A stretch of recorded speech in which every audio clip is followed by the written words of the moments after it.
থাকবে, যিনি প্রধান অতিথি থাকবেন তার নাম কি সবার নিচে থাকে নাকি সবার উপরে থাকে?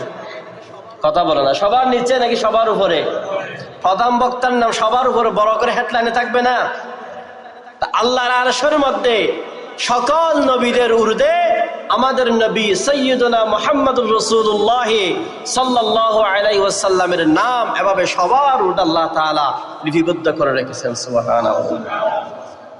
ওই মাহফিলের যিনি প্রধান অতিথি তার নাম যেহেতু সবার আগে, উচিত ছিল মাহফিলে সবার আগে আসার, কিন্তু প্রধান অতিথি বা প্রধান বক্তা আসে কখন?